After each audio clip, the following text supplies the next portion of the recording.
For decades, talk of unidentified anomalous phenomena, UAPs, was dismissed as fringe, but that's changing fast. High-ranking officials are now breaking their silence, pushing UAPs into the mainstream as a matter of national security and public trust.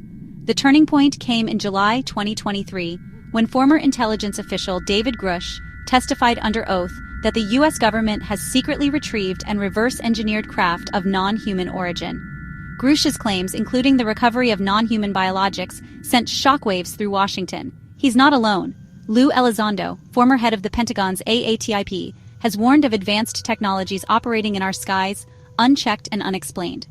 These testimonies forced Congress to act, with lawmakers from both parties demanding answers and access to long-hidden files.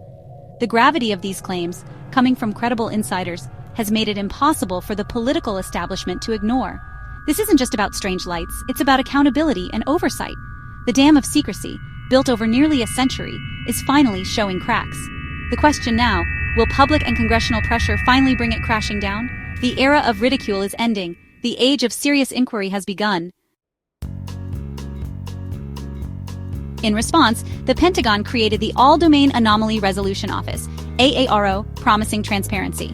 But AARO's 2024 report denied any evidence of extraterrestrial technology or secret programs, attributing sightings to misidentified objects.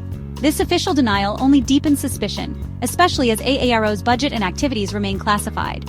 Lawmakers like Tim Burchett and Mike Rounds question why whistleblowers face threats if there's nothing to hide. The Pentagon's insistence on mundane explanations, while shrouding details in secrecy, undermines its own credibility. Their strategy: contain the narrative, close the book. The result: more questions, more public demand for answers. The harder they deny, the more determined Congress and the public become to uncover the truth. The wall of denial is crumbling under the weight of its own contradictions.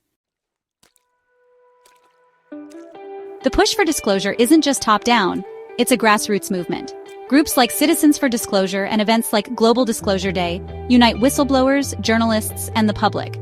Military pilots, our most trusted observers, have reported encounters with craft defying known physics, testimony that can't be ignored.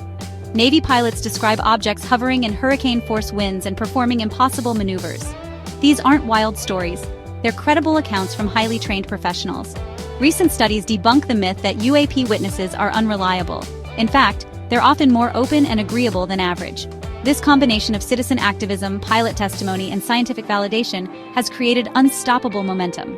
Legislative efforts like the UAP Disclosure Act and new mandates in the NDDA are direct results of this pressure. These are monumental steps toward transparency, driven by relentless public demand and credible evidence. The movement for answers is now impossible to ignore. We've reached a turning point. The burden of proof now lies with the government. With credible insiders and pilots on record, blanket denials are no longer enough. The central question: if UAPs are mundane, why the secrecy, threats, and decades of ridicule? The cover-up itself is now the most compelling evidence that something profound is being hidden. This is a test of democracy and transparency, a crisis of accountability. The fight for UAP disclosure is about ensuring government's answer to the people. The path forward: demand answers, support transparency champions, and protect whistleblowers. The walls of secrecy are tall, but not unbreakable.